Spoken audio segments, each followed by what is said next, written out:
প্রিয় দুছড়ি রামু তথা আমার প্রিয় সম্মানিত কক্সবাজারবাসী অনেরা বেগুন কেন আসন আলহামদুলিল্লাহ আমাকেও আল্লাহ ভালো রেখেছেন আমাদের সবাইকে সুস্থতার সাথে বাঁচিয়ে রেখে আজকের এই সুন্দর বরকতময় নান্দনিক এবং জান্নাতি এই আয়োজনে আমাদেরকে সামিল হওয়ার তৌফিক যিনি দান করেছেন গলার আওয়াজ বড় করে সবাই বলেন তো তিনি কে সেই মহান রবের জন্য হৃদয়ের সবটুকু ভালোবাসা আবেগ অনুভূতিকে উজাড় করে দিয়ে খুশি মনে প্রাণবন্ত আওয়াজে উচ্চ কণ্ঠে কালিমাতুশ শুকর আদায় করে আমরা সকলেই পড়ছি আলহামদুলিল্লাহ। অসংখ্য অগণিত দুরুদ এবং সালাম পেশ করছি সর্বকালের সর্বযুগের সর্বশ্রেষ্ঠ মহামানব নবিয়ুনা ওয়া সাইয়্যিদুনা ওয়া কুদওয়াতুনা মুহাম্মাদুর রাসূলুল্লাহ সাল্লাল্লাহু আলাইহি ওয়াসাল্লামের প্রতি যাকে আল্লাহ তাআলা আমাদের হেদায়েতের জন্য পাঠিয়েছেন। আল্লাহুম্মা সাল্লি আলাইহি আল্লাহুম্মা বারিক আলাইহি। সম্মানিত উপস্থিতি, এত লক্ষ লক্ষ টাকা খরচ করে এত মানুষের ঘাম শ্রম কষ্ট আর মেহনতের ফলে আয়োজিত হওয়া এই মাহফিলে আমরা অপ্রাসঙ্গিক অপ্রয়োজনীয় কোনো কথাবার্তা বলে সময়ের বরকত নষ্ট করতে চাই না। সরাসরি আমরা আল্লাহর কালাম থেকে হেদায়াতের নিয়তে কিছু কথা বলবো এবং শুনবো ইনশাআল্লাহ। আল্লাহ তাআলা আমাদেরকে হেদায়াতের নিয়তে বলার এবং শোনার তৌফিক দান করেন, আমরা সকলে বলি আমিন।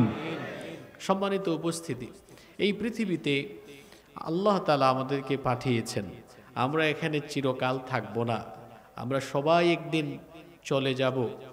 যেমন করে আমাদের জীবনের পরিসমাপ্তি একদিন ঘটবে, ঠিক তেমনিভাবে এই গোটা বিশ্ব জগৎ একদিন লণ্ডভণ্ড চূর্ণ বিচূর্ণ মেসাকার হয়ে যাবে, ধ্বংস হয়ে যাবে, কিছুই থাকবে না, শুধু একজন থাকবেন, তিনি কে?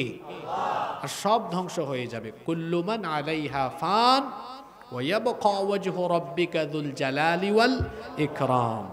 মাশাআল্লাহ, আজকের শ্রোতা যারা আছেন তারা তো বেশ ভালোই জানেন, কনসেন্ট্রেট মনে হচ্ছে, খুব মনোযোগী। আলহামদুলিল্লাহ, কিছুই থাকবে না, শুধু আল্লাহ থাকবেন। কিয়ামতের মহাপ্রলয়ঙ্কারী ঘটনা যখন ঘটবে, আল্লাহ সব মানুষকে তার সামনে হাজির করবেন। আমরাও থাকবো সেদিন, নাকি আমরা থাকবো না? আমরাও আল্লাহর সামনে দাঁড়িয়ে যাব। সেই দিন আল্লাহ বিচার করবেন। আল্লাহ তাআলা সবার জীবনের আমলের হিসাব চাইবেন। ফাআম্মা মান থাকুলাত মাওয়াজিনুহু ফাহুয়া ফি ঈশাতির রাদিয়া। সেদিন যাদের আমলের পাল্লা ভারী হবে তাদেরকে আল্লাহ মাফ করবেন, জান্নাত দিবেন। আর যাদের আমলের পাল্লা নেকি দিয়ে পরিপূর্ণ হবে না, নেকির পাল্লা হালকা হবে, পাপের পাল্লা ভারী হবে, তাদেরকে জাহান্নামে নিক্ষেপ করবেন কে? তাহলে দুনিয়াতে পাপ হবে যত বেশি, কিয়ামতে পাপের পাল্লা ভারী হবে তত বেশি। আর দুনিয়ায় যত পাপ হবে সব পাপের শাস্তি আল্লাহ কিয়ামতে বুঝাই দিবেন। তবে কিন্তু কিছু কিছু পাপ, কিছু কিছু গুনাহ এমন আছে যেই গুনাহগুলোর শাস্তি পরকালেও আছে, দুনিয়ায়ও আছে। অর্থাৎ এই পাপের শাস্তিগুলো আল্লাহ তাআলা নগদে দিয়ে দেন। কিছু পাপ আছে এই পাপের শাস্তি বাকিতে হবে, বাকিতে মানে মরার পরে হবে। এজন্য এটা বললাম বাকি। বাকি শব্দটা কিন্তু আরবি, আমাদের বাংলা ভাষায় অনেক আরবি শব্দ আছে। এই যে বাকি, হিসাব বলি না আমরা, হিসাব, এটার আরবি হলো কি? হিসাব। তারপরে আমরা যে বাকি বলি, এটাও আরবি শব্দ, বাকি মানে অবশিষ্ট। তো এমন কিছু পাপ আছে, এগুলো এই পাপের শাস্তি এখন হবে না, এটা হবে মরার পরে। আর এমন অনেক পাপ আছে এগুলোর শাস্তি নগদ। দুনিয়াতে এই পাপের শাস্তি দেওয়ার পরে আল্লাহ আপনাকে মারবেন, শাস্তি না দিয়ে আল্লাহ মারবেন না। অর্থাৎ এগুলো এমন জঘন্য গুনাহ, এই পাপের শাস্তি দুনিয়ায়ও আছে, আখিরাতেও আছে। কোন সেই জঘন্য গুনাহ যেই গুনাহগুলো করলে শাস্তি আল্লাহ নগদে দেন এবং মানুষের চোখের সামনে দেন, এবং এই সকল ঘটনাগুলো ইতিহাসের পাতায় পাতায় থাকে, মানুষের মুখে মুখে রটে যায়, চোখের সামনে ঘটে যায়। এই রকম কিছু গুনার কথা আমরা বলবো। এবং এই গুনাহগুলো এমন কি অবাক করা কথা, কি দুঃখের কথা যে এই গুনাহগুলো প্রতিনিয়ত আমাদের সমাজে পরিদৃশ্যমান।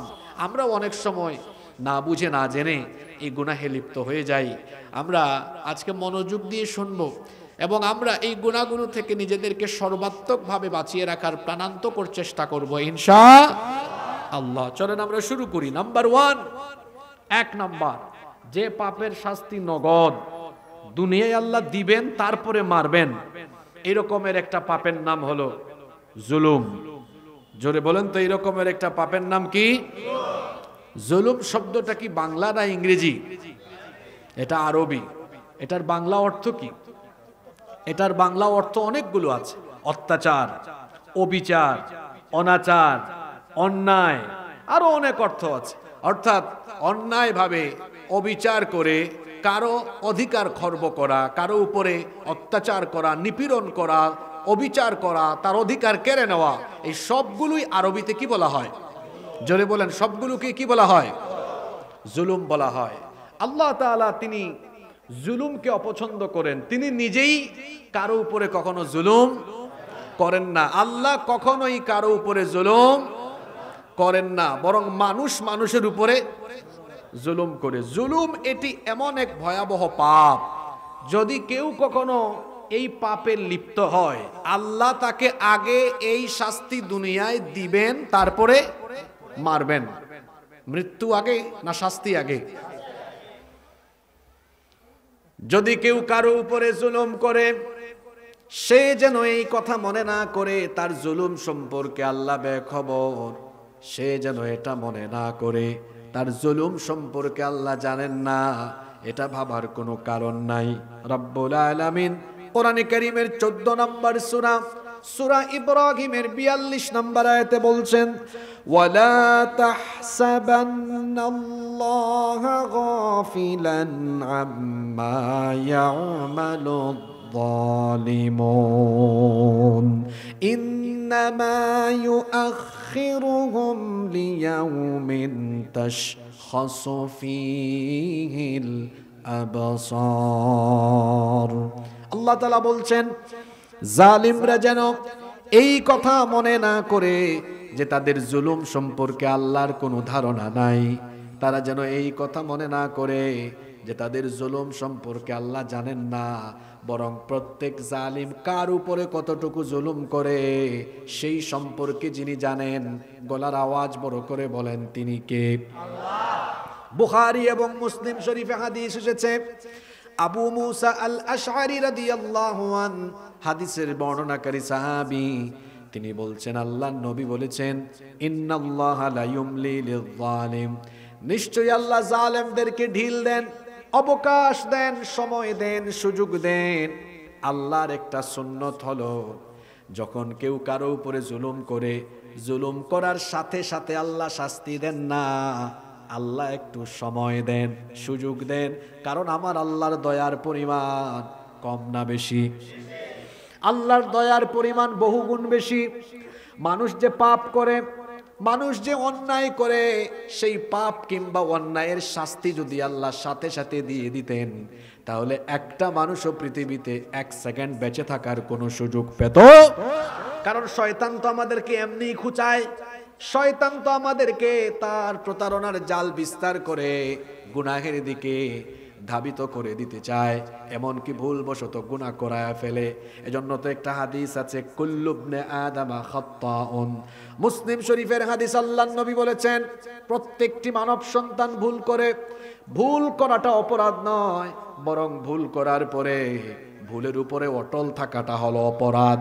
এজন্য আল্লাহর নবী বলেছেন, কুল্লু ইবনে আদামা খাত্তাউন, প্রত্যেক বনি আদম ভুল করে। ওয়া খায়রুল খাত্তাইনা আত-তাওয়াবিন, আর যারা ভুল করে তাদের মধ্যে আল্লাহর কাছে সবচেয়ে পছন্দের বান্দা হলো তারা ভুল করার পরে সাথে সাথে তওবা করে আল্লাহর কাছে মাফ চায় যারা, আল্লাহর সবচাইতে প্রিয় বান্দা হলো তারা। এজন্য ভুল হতেই পারে, ভুল হওয়াটা অস্বাভাবিক নয়। ভুল করার পরে ভুলের উপরে টিকে থাকা হলো শয়তানের কাজ, আর ভুল করার পরে ক্ষমা চাওয়া হচ্ছে আদমের কাজ। আমাদের বাবা আদম আলাইহিস সালাম, তিনিও একটা ভুল করেছিলেন। ওইদিকে শয়তানও একটা ভুল করেছিল। ইবলিস ভুল করার পরে ঘাউরামি করেছে, ঘাড় তেরামি করে বলেছে, আমি কেন ক্ষমা চাইব, আমি তো এটা, আমি তো সেটা, আমি আগুনের তৈরি, আমি কেন তারে সাজদা দিব, এক্সেট্রা অনেক কিছু বলেছে। ভুল করার পরে ভুলটা স্বীকার করে নাই। আর আমাদের বাবা আদম আলাইহিস সালাম, তিনিও ভুল করেছিলেন, কিন্তু ভুল করার পরে ভুলের উপরে অটল থাকেন নাই। তিনি পরে নিয়েছেন, ربنا ظلمنا أنفسنا وإن لم تغفر لنا وترحمنا لنكونن من الخاسرين। ভুল করার পরে আল্লাহর কাছে ক্ষমা চেয়ে নিয়েছেন। ভুল আমাদের হতেই পারে। ভুল করার পরে আল্লাহ তাআলা সাথে সাথে শাস্তি দেন না। যদি আল্লাহ সাথে সাথে শাস্তি দিতেন, তাহলে বলেন তো দুনিয়ার কোন জালেম মানুষের উপরে কি জুলুম করতে পারতো নাকি? আল্লাহর একটা সুন্নত হলো, জুলুম করলে আল্লাহ সাথে সাথে শাস্তি দেন না। আল্লাহ একটু সময় দেন, সুযোগ দেন, দেখি সে তার জুলুম থেকে ফিরে আসে কিনা, অনুতপ্ত হয় কিনা, অনুশোচনা বোধ করে কিনা। সময় পাওয়ার পরে, সুযোগ পাওয়ার পরে, সময় এবং সুযোগকে কাজে না লাগিয়ে বরং সময় যাওয়ার সাথে সাথে যারা আরো বেশি অহংকারী, আরো বেশি অত্যাচারী, আরো বেশি জালেম হয়ে উঠে, তখন আল্লাহ তাআলা এদেরকে ধরেন। আর আল্লাহর ধরা কিন্তু সহজ না। ইন্না বাতশা রাব্বিকা লাশাদীদ, নিশ্চয়ই তোমার রবের ধরা হলো বড় কঠিন। এজন্যই হাদিসে এসেছে, আল্লাহর নবী বলেছেন, ইন্নাল্লাহা লা ইউমলি লিয-যালিম, নিশ্চয়ই আল্লাহ জালেমদেরকে সুযোগ দেন, সময় দেন, অবকাশ দেন। এই সময় সুযোগ পাওয়ার পরে যারা সময় সুযোগকে কাজে না লাগিয়ে আরো বেশি অত্যাচারী, আরো বেশি অহংকারী হয়ে ওঠে, ফাইদা আখাযাহু, অতঃপর আল্লাহ যখন তাদেরকে ধরেন, লাম ইউফলিতহু, তখন আর ছাড়েন না। আল্লাহ ধরেন না, ধরেন না, ধরেন না। যখন আল্লাহ ধরেন তখন আর। এজন্য রব্বুল আলামিন কোরআনুল কারীমের 11 নম্বর সূরা, সূরা হুদের 102 নম্বর আয়াতে বলেছেন, ওয়া কাযালিকা আখযু রাব্বিকা ইয আখাযাল কুরা ওয়া হিয়া যালিমাতুন ইন্না আখযাহু আলীমুন শাদীদ। আল্লাহ তাআলা বলছেন, এইভাবে করে তোমার রব যখন কোন জনপদের জালিমদেরকে ধরেন, কঠিন ভাবে ধরেন। আল্লাহ যখন ধরেন, বড় শক্ত করে ধরেন। রব্বুল আলামিন কোরআনে কারীমের 22 নম্বর সূরা, সূরাতুল হজের 45 নম্বর আয়াতে বলছেন, ফাকাআইয়িম মিন ক্বরয়াতিন আহলাকনাহা ওয়া হিয়া যালিমাতুন ফাহিয়া খাওয়িয়াতুন আলা উরুশিহা ওয়া বি'রিম মুআত্তালাতিন ওয়া কসরিম মাশীদ। আল্লাহ তাআলা বলছেন, এমন বহু এলাকা আছে, এমন বহু জনপদ আছে, যেই জনপদের অধিবাসীরা ছিল জালেম। তাদের জুলুমের কারণে আল্লাহ যখন তাদেরকে ধরেছেন, এমন ভাবে আল্লাহ তাদেরকে শাস্তি দিয়েছেন, তাদের ঘরের ছাদ সহ উল্টায়া দিয়া, তাদের পুরো এলাকার কুয়া সমূহকে পরিত্যক্ত বানিয়ে দিয়ে, তাদের বিরাট বিরাট সুরম্য সুউচ্চ পাহাড়গুলোকে মাটির সাথে ধসায়া দিয়া, সেই জালেমদের 14 গোষ্ঠীকে যিনি ধ্বংস করে দিয়েছেন, জোরে বলেন তিনি কে? কোরআনে কারীমের 29 নম্বর সূরা, সূরাতুল আনকাবুতের 40 নম্বর আয়াতে আল্লাহ আরো বলছেন, ফাকুল্লান আখাযনা বিযামবিহি فمنهم من أرسلنا عليه حاصبا ومنهم من أخذته الصيحة ومنهم من خسفنا به الأرض ومنهم من أغرقنا وما كان الله ليظلمهم ولكن كانوا أنفسهم يظلمون। আল্লাহ তাআলা বলছেন, অতঃপর প্রত্যেক জালেমকে আল্লাহ তাদের জুলুমের কারণে ধরেছেন। ফামিনহুম মান আরসালনা আলাইহি হাসিবা, অতঃপর তাদের কাউকে কাউকে তাদের জুলুমের কারণে আসমান থেকে পাথরকুচি পাথরের বৃষ্টি পাঠিয়ে আল্লাহ সমূলে তাদেরকে ধ্বংস করে দিয়েছেন। ওয়ামিনহুম মান খাসাফনা বিহিল আরদ, তাদের মধ্যে কোন কোন জালেমকে আল্লাহ তাআলা জমিন উল্টাইয়া ধ্বংস করে দিয়েছেন। আল্লাহ বলছেন ওয়ামিনহুম মান আখাদাতহুস সাইহা, আবার কাউকে কাউকে আল্লাহ তাআলা বিকট আওয়াজ বা বজ্রনিনাদের মাধ্যমে ধ্বংস করে দিয়েছেন।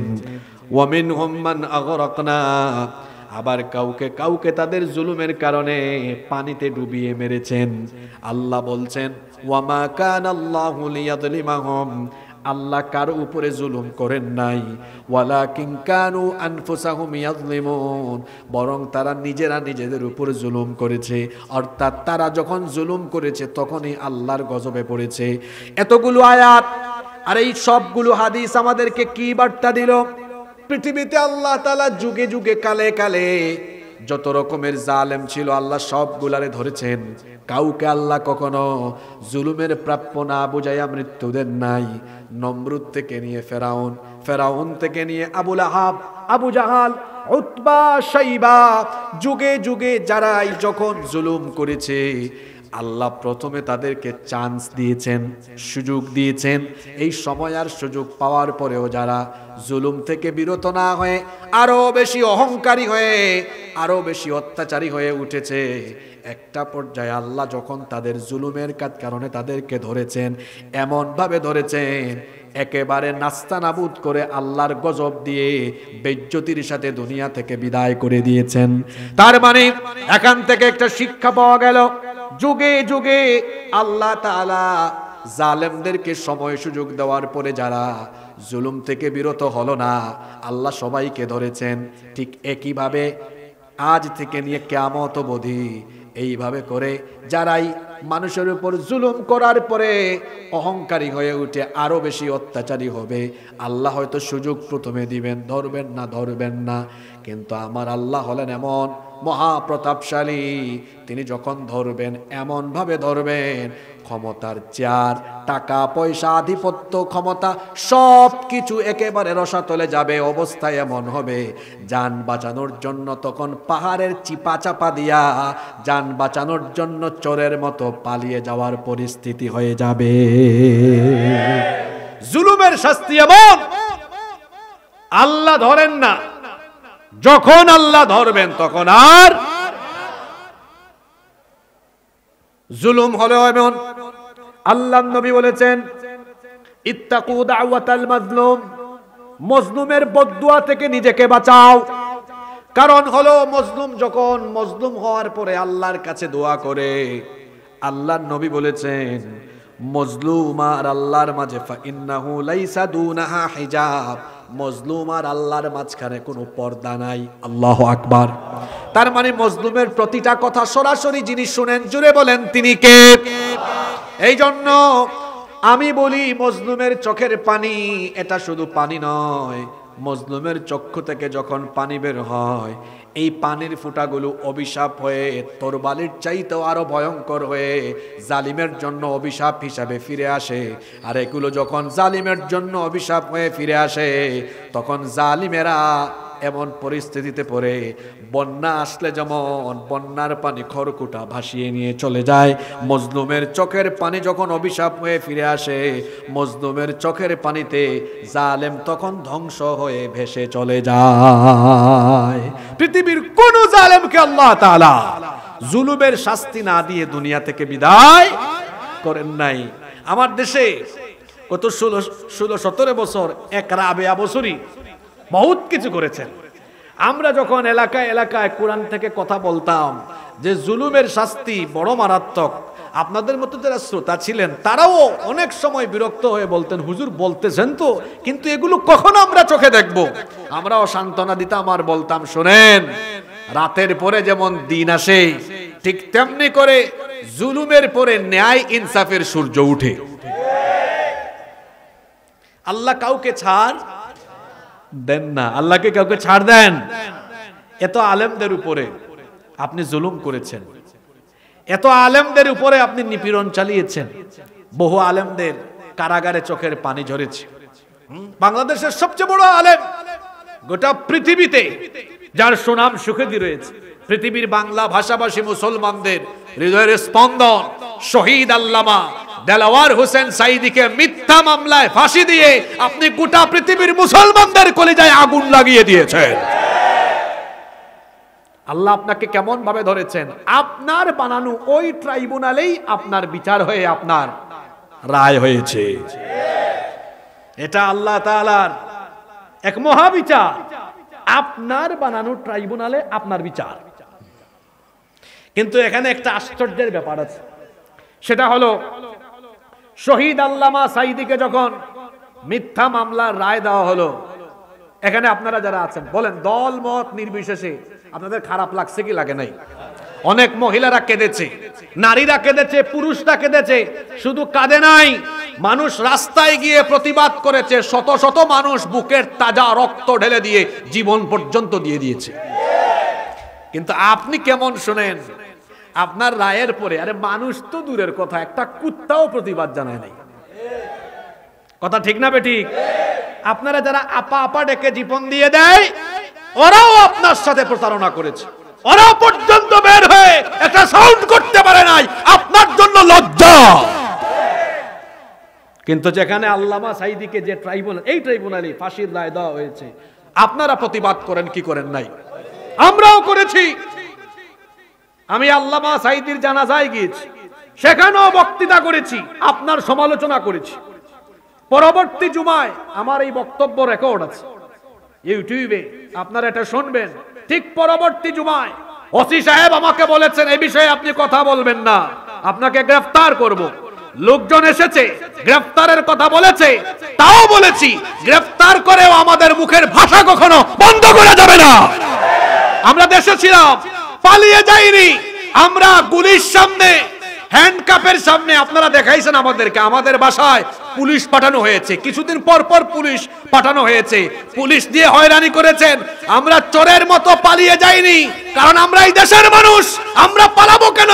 বরং যারা দেশের বিরুদ্ধে কাজ করে তারাই চোরের মতো পালিয়ে যেতে পারে।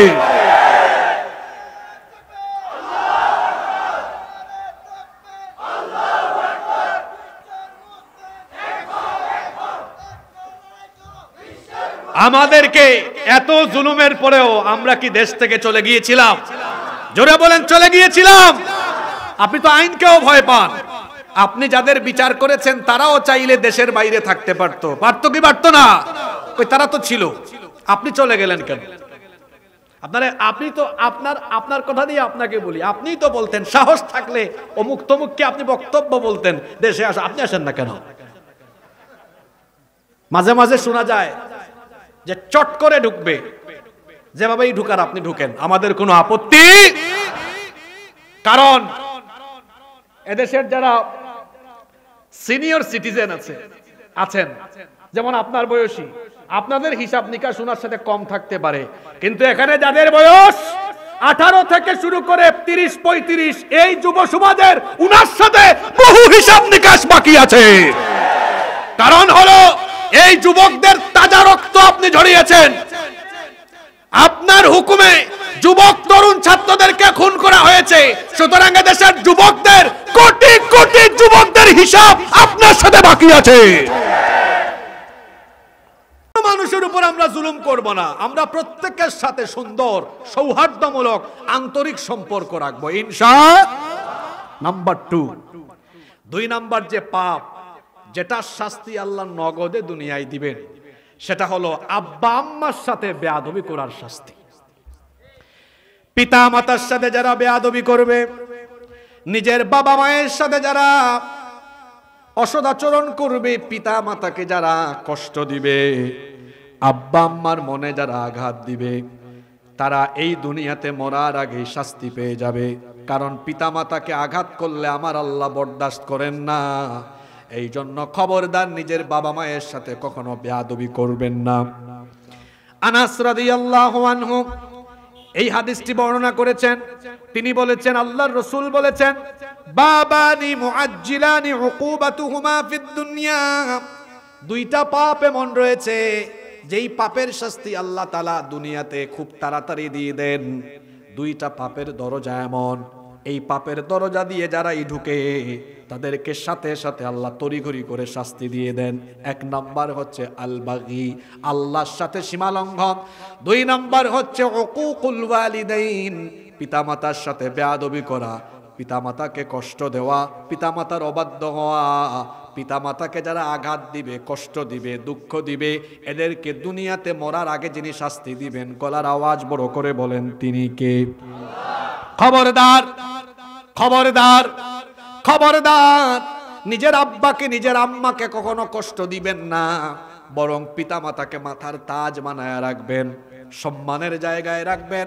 কথা বলার সময় কণ্ঠ উঁচু করে, হার্ড ভয়েসে, শক্ত করে কখনো কথা বলবেন না, সফট ভয়েসে, নরম করে, বিনয়ের সাথে, সম্মানের সাথে নিজের বাবা মায়ের সাথে কথা বলতে হবে।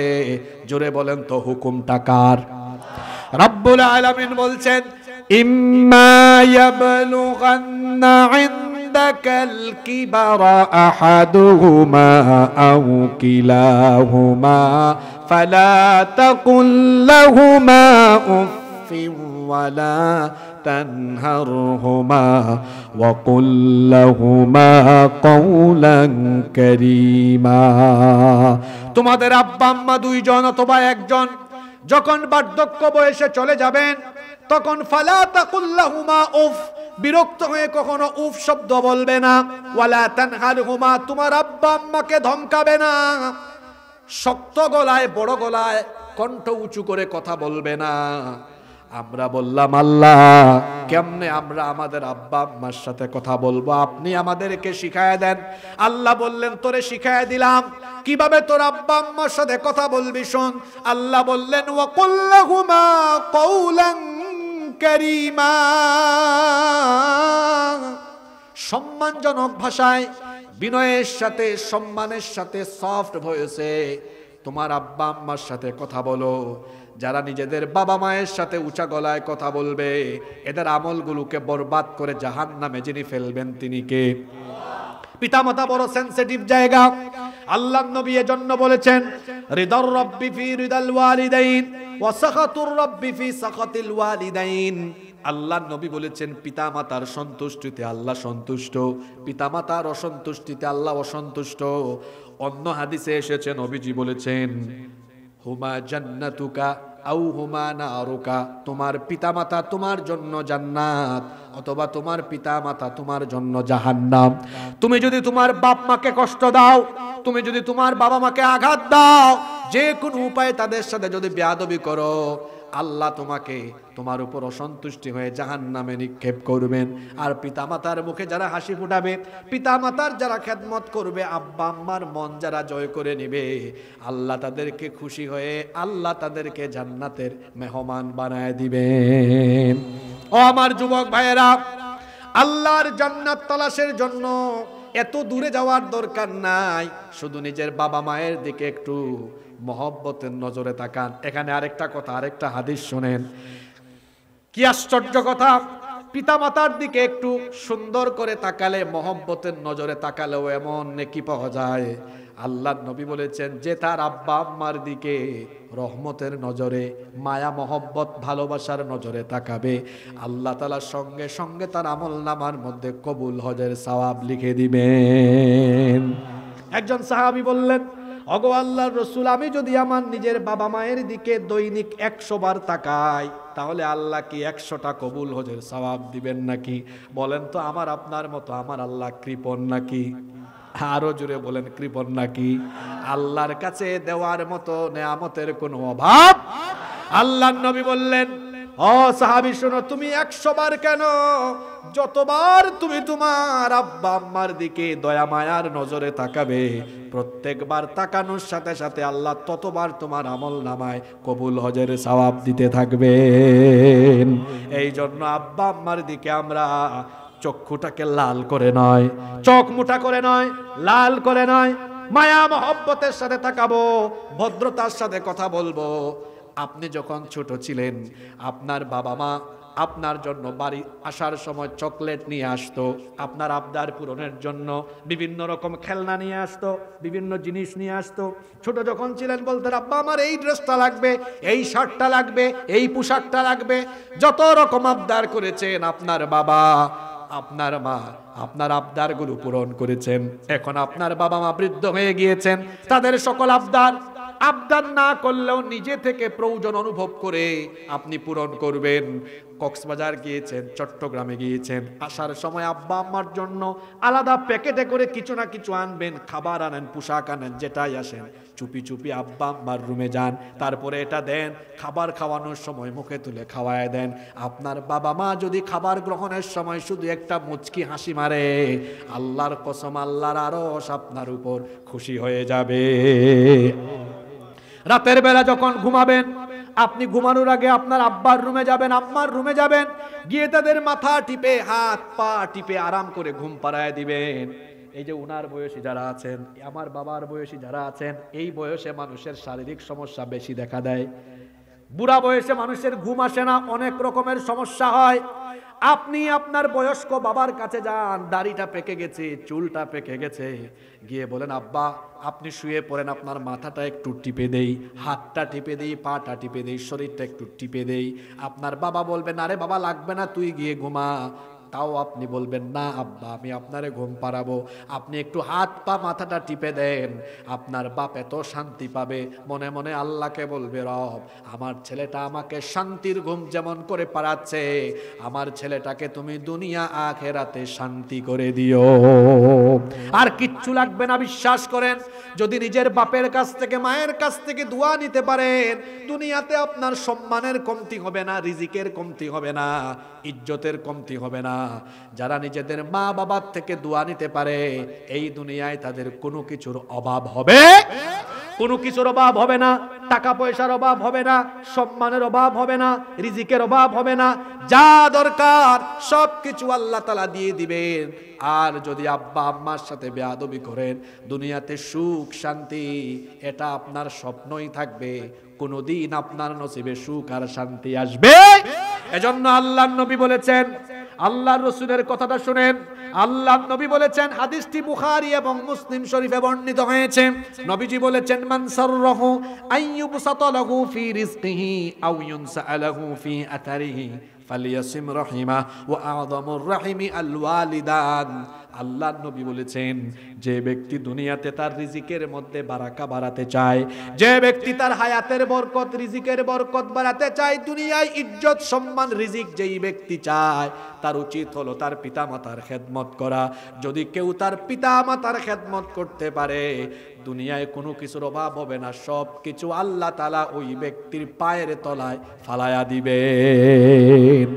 পিতামাতার খেদমত করেন ও যুবক ভাইয়েরা, আব্বা আম্মার খেদমত করেন, দুনিয়ায় কোনো কিছুর অভাব হবে না। আব্বা আম্মা একবার যদি দোয়া করেন, আল্লাহ তাআলা তার রহমতের দরজা আপনার জন্য খুলে দিবেন। আল্লাহু আকবার।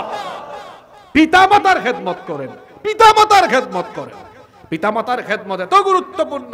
এক সাহাবী এসে বলেছেন, ইয়া রাসূলুল্লাহ, আমরা বলি সাল্লাল্লাহু, তরবারির ছায়ার তলে তো জান্নাত আছে, জিহাদে গিয়ে শহীদ হলে তো জান্নাত পাওয়া যায়। ওগো আল্লাহর রাসূল, আমাকে আপনার সাথে জিহাদে নেন, আমি জিহাদে গিয়ে শহীদ হতে চাই। আল্লাহর নবী বললেন, হাল্লাকা মিন উম্মিন, তোমার কি মা আছে? সাহাবী বললেন, হ্যাঁ আমার মা আছে। নবীজি বললেন, আমার সাথে জিহাদে গিয়ে শহীদ হওয়া লাগবে না, বাড়ি যাও, তোমার মায়ের খেদমত করো, কারণ তোমার মায়ের পায়ের তলায় আল্লাহর জান্নাত রয়েছে। সুবহানাল্লাহ। আজকাল অনেকে আছে পিতামাতাকে ভাগ করে, এক পরিবারে 3 ভাই একবার ঘরোয়া বৈঠকে বসেছে, পারিবারিক বৈঠক। তো বড় ভাই বলতেছে তার 2টা ছোট ভাইকে, দেখো আমরা আব্বা আম্মাকে খাওয়া দাওয়া চিকিৎসা করানো ভরণ পোষণের দায়িত্ব চলো ভাগাভাগি করি। তো কেমনে ভাগ করব? বড় ভাই বলতেছে আমি 1 মাস, তুমি 1 মাস, ছোট ভাই তুমি আরেক মাস, 3 জনে মিলে কয় মাস? 3 মাস। মেজো ভাই বলতেছে ভাই আমরা এক কাজ করি, চলেন 1 মাস 1 মাস করে ভাগাভাগি না করে 4 মাস 4 মাস 4 মাস করে 3 4 কত হইল? 12 মাস হয়ে গেল, এটা সহজ হয়। ছোট ভাই বলতেছে বড় 2 ভাইকে বলতেছে ভাইজান আব্বা আম্মাকে ভাগাভাগি করার দরকার নাই, ওনাদের ভরণ পোষণ, খাবার দাবার, দেখাশোনা, তাদের চিকিৎসা যা যা আছে সব দায়িত্ব আমি একা নিয়ে নিলাম। আমি আপনাদের কাছে দাবি করতেছি ছোট ভাই হিসাবে দায়িত্বটা আমারে দিয়ে দেন। বড় দুই ভাই কায়দা করে জবাব দিয়েছে, তুই আমাদের ছোট ভাই হয়ে দাবি করছিস, তোর দাবি কি আমরা ফালাইতে পারি? তোর দাবি আমরা মেনে নিলাম। এই তিন ভাইয়ের কথোপকথন শুনেছেন এক চাচা। এই চাচা এসে বলতেছে ছোট ভাইকে, ভাতিজা তুমি এত ব্যাকুল কেন, এত বেকুব কেন? তুমি যে একা দায়িত্ব নিয়ে নিলা, এখন তো খরচ শুধু তোমার হবে। তিন ভাই ভাগাভাগি করে দায়িত্ব নিলে তিনজনের খরচ হইতো, এখন তো শুধু তোমার একার খরচ হচ্ছে। তুমি তো আসলে এখানে একটা বেকুবি কাজ করে ফেললা। ওই ছেলে তখন বলল, চাচা আপনি কিছু মনে করেন না, আপনিও ব্যাকুল, আমার দুই ভাই তারাও ব্যাকুল। চাচা বলতেছে, কেন কেন আমাকে এই কথা বললা? এখন এই ছেলে বলতেছে, আমি হিসাব নিকাশ ভালোই জানি, আমার দুই ভাই বুকা সুকা না হলে এই কাজটা করতো না। আমার পিতামাতাকে খাওয়ালে, চিকিৎসা করালে, তাদের জন্য খরচ করলে বাহ্যিক দৃষ্টিতে আপনার মনে হচ্ছে আমার টাকা পয়সা সম্পদ কমে যাচ্ছে, কিন্তু আমি এটা বুঝতেছি আমার টাকা পয়সা তো আমার নয়, দিয়েছেন কে? তো এগুলো যদি আমার বাপ মায়ের পিছনে আমি ঢেলে দেই, তাহলে আল্লাহ তার রহমতের দরজা যখন খুলে দিবেন, এত সম্পদ আমার কাছে আসতে পারে, পায়ের তলায় আল্লাহ গোটা দুনিয়ার নেয়ামত ফেলে দিতে পারেন। আল্লাহু আকবার। এজন্য বুদ্ধিমান সন্তানরা কখনো আব্বা আম্মাকে ভাগাভাগি করে না। যারা ব্যাকুল বেকুব, এরাই তাদের পিতামাতাকে ভাগ করে। যত ভাইয়েরা এখানে এসেছেন সবাইকে বলছি, যাদের ঘরে মা বাবা আছে, ভাইরা কখনো মা বাবাকে ভাগাভাগি করবেন না, যে আপনি এক মাস আমি এক মাস আরেকজন এক মাস, ভাগাভাগি না করে ভাইদেরকে ডেকে বলেন, চলো ভাইয়েরা আব্বা আম্মার খেদমতে সকলে মিলে প্রতিযোগিতা করি, কে আব্বা আম্মার বেশি খেদমত করতে পারে এ ব্যাপারে আমরা প্রতিযোগিতা করব। কারণ আল্লাহই তো ভালো কাজে প্রতিযোগিতা করতে বলেছেন, তাআওয়ানু আলাল বিররি ওয়াত তাকওয়া, কল্যাণের কাজে, সৎকর্মে, তাকওয়ার কাজে প্রতিযোগিতা করো। ওয়ালা তাআওয়ানু আলাল ইসমি ওয়াল উদওয়ান, পাপাচারের কাজে, সীমালঙ্ঘনের কাজে কখনো প্রতিযোগিতা হয় না। প্রতিযোগিতা করতে হয় ভালো কাজে। যিনি বলেছেন তিনি কে? আমরা দুই ভাই, আমরা প্রতিযোগিতা করতে পারি কিভাবে? উনি আব্বাকে আজকে আসার সময় একটু আপেল এনে খাওয়াইছেন, কালকে আমি আপেলও আনবো, সাথে আঙ্গুরও নিয়ে আসবো। এটার নাম কি? প্রতিযোগিতা। ঈদ আসছে, আমার ভাই দিয়েছেন তার মাকে 1000 টাকার শাড়ি, আমি চেষ্টা করব আরো 200-300 টাকা দিয়ে বাড়াইয়া করতে। আব্বা আম্মার ক্ষেত্রে প্রতিযোগিতা করতে হয়, বাবা মাকে কখনো ভাগাভাগি করা যায় না। খবরদার, যত তরুণ যুবক ছাত্র ভাইয়েরা এসেছেন, আমি সকলকে পা ধরে অনুরোধ করছি, বাবা মার সাথে কখনো গলা উঁচু করে কথা বলবেন না। একবার যদি গলা উঁচু করে কথা বলেছেন, সারা জীবনের সব আমল বরবাদ যিনি করে দিবেন তিনি কে? পিতা মাতার সাথে সফট ভয়েসে কথা বলবেন, নরম স্বরে, শ্রদ্ধার সাথে, সম্মানের সাথে কথা বলতে হবে। হুকুমটা কার? এক ব্যাকুল এসে বলতেছে, হুজুর আমি বিয়ে করার পর আমার বউয়ের উপর আবার বাবা আমার মা জুলুম করে। আর আল্লাহ বলেছেন, তোমার বাপ যদি কাফের হয়, তোমার মা যদি কাফেরও হয়, চুপ, আওয়াজ করতে পারবে না। ওয়াসাহিবহুমা ফিদ দুনিয়া মা'রুফা, দুনিয়ায় তাদের সাথে সদাচরণ করতে হবে, ভালো আচরণ করতে হবে। হুকুমটা কার? মা বাবার ব্যাপারে তুমি কিসের অভিযোগ দাও? এত বড় সাহস তোমার কি করে হলো? রাসূলের কাছে এক সাহাবী, যেমন তেমন সাহাবী নয়, যিনি সবচাইতে বেশি হাদিস বর্ণনা করেছেন, সেই সাহাবীর নাম কি? আবু হুরায়রা রাদিয়াল্লাহু আনহু এসেছেন, এসে বলছেন, আমার মা আমাকে মেরেছেন। রাসূল বলেছেন, তো আমি কি করতাম? তোমার মা তোমাকে মেরেছেন, আমার কিচ্ছু করার নাই। তোমার মা তোমাকে মারলেও বকলেও তার খেদমত করতে হবে। সুবহানাল্লাহ পড়বেন না? সুতরাং যত যুবক তরুণ ভাইয়েরা এসেছেন, আমি অনুরোধ করছি, পিতামাতাকে কষ্ট দিবেন না। কারণ পিতামাতার অবাধ্য হলে এই পাপটা এমন জঘন্য, শাস্তি বাকি না নগদ। আমার বয়স তো খুব বেশি না, 30 বছর মাত্র, কিন্তু আপনাদের সামনে আল্লাহ কথা বলাবেন, জনগণের সামনে আল্লাহ আমাকে কথা বলাবেন বলেই হয়তো আল্লাহ অনেক জায়গার দৃশ্যগুলো চোখের সামনে দেখিয়েছেন অভিজ্ঞতার জন্য। নিজের চোখে দেখেছি, আল্লাহ দেখিয়েছেন পিতামাতার সাথে বেয়াদবির ফলে এমন পরিণতি হয়েছে, ভিক্ষা করেও এখন খাইতে পারে না। নিজের চোখে আল্লাহ দেখিয়েছেন আমাকে। আব্বা আম্মাকে কষ্ট দিয়েছে, এমন অবস্থায় পড়েছে, খাইতে পারে না, চলতে পারে না, ইজ্জত নাই, সম্মান নাই, রিজিক নাই। বেইজ্জতির জীবন লাভ করেছে। আর আপনারা দেখবেন পৃথিবীতে যারা সফল হয়েছেন, বড় হয়েছেন, প্রত্যেকেই তাদের বাবা মায়ের দুয়ার বরকতে হয়েছেন। ঠিক না বেঠিক? এজন্য বাবা মায়ের দুয়ার দরকার আছে না নাই? আরো জোরে বলেন, বাবা মায়ের দুয়ার দরকার আছে না নাই? আব্বা আম্মার দোয়া এত গুরুত্বপূর্ণ, বাবা মা যখন সন্তানের জন্য দোয়া করেন আল্লাহ ডাইরেক্ট এই দোয়া কবুল করেন। আমার দেশে অনেকে আছে মাজারে গিয়ে গিয়ে টাকা দেয়, সাজদা দেয়। চট্টগ্রামে এগুলো অনেক বেশি আছে না নাই? হ্যাঁ, অনেকে আছে তার বাবার মাজারের উপর মশারি টানায়। আরে বাপ রে বাপ, হিন্দুরা নিয়ে গেছে সব মা, আর এরা নিয়ে গেছে সব বাবা। কথা বুঝেন নাই? হিন্দুদের সব দেবতা এগুলা কি বাপ না মা?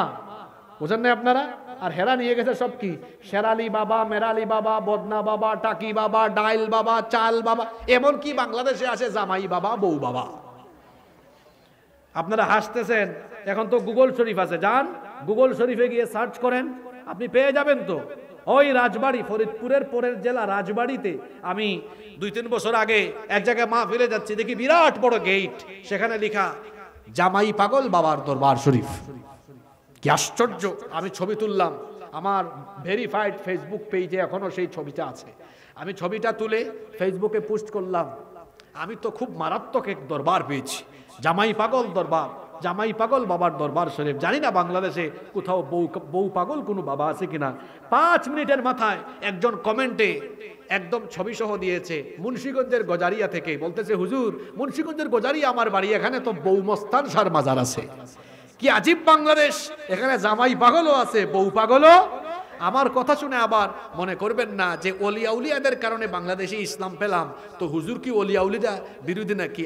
আপনি কারে ওলিয়া উলিয়া চিনান? আমারে আপনি চিনেন? আমার বাড়ি যে এলাকায়, ওখানে 360 আউলিয়া এসেছেন। সিলেটে কতজন আউলিয়া এসেছেন? 360। বাংলাদেশের সবচেয়ে বেশি ওলিয়া উলিয়া এসেছেন সিলেটে। আল্লাহর ওলিয়া সিলেটে এসেছেন, তারা এসে মানুষকে শিরিক বেদাত শেখান নাই। হযরত শাহজালাল রহমতুল্লাহ আলাইহি তিনি যখন সিলেটে ঢুকেছেন, নারায়ে তাকবীর আল্লাহু আকবারের স্লোগান দিয়েছেন। তৎকালীন সময়ে রাজা গৌর গোবিন্দের প্রাসাদ থর থর করে কেঁপেছে। তিনি তার সাথীদেরকে নিয়ে জিহাদের মাধ্যমে গৌর গোবিন্দকে সিলেট থেকে বের করে দিয়েছেন। সেই স্বর্ণালী ইতিহাস আমাদের জানা আছে। আর এখনকার অনেক শয়তান বের হয়েছে, এরা ওলিয়া উলিয়াদের সম্মান নষ্ট করছে। দেখেন না, হুক্কুর হুক্কুর জিকির করে। হুক্কুর হুক্কুর জিকির পাইছো কোথায়? একজন আমারে দেখাইছে একদিন ফেসবুকে, একজন শুধু কুতানি মানে কয় হুজুর দেখছেন জিকিরের কারবার, এটা ডিজিটাল জিকির। আমি বললাম এটা জিকির না, এর পেট খারাপ হয়েছে, কুষ্ঠকাঠিন্য, তারে হেড অফিসে নেওয়া দরকার। জিকিরের ভাষাগুলো স্পষ্ট হওয়ার দরকার আছে না নাই? শিরক এবং বেদাতের সাথে আমাদের কোনো সম্পর্ক। পিতামাতার খেদমত করেন, কোথায় কোন পীর বাবা, তার কাছে দোয়া চান, তার কাছে গিয়ে টাকা দেন, পয়সা দেন। এই যে আমার মতো হুজুরের কাছে আপনি দোয়া চাইলে আপনার দোয়া এটা কবুল হইতেও পারে, নাও হইতে পারে। কাবা শরীফের ইমামের কাছে দোয়া চাইলে এটা কবুল হইতে পারে, নাও হইতে পারে।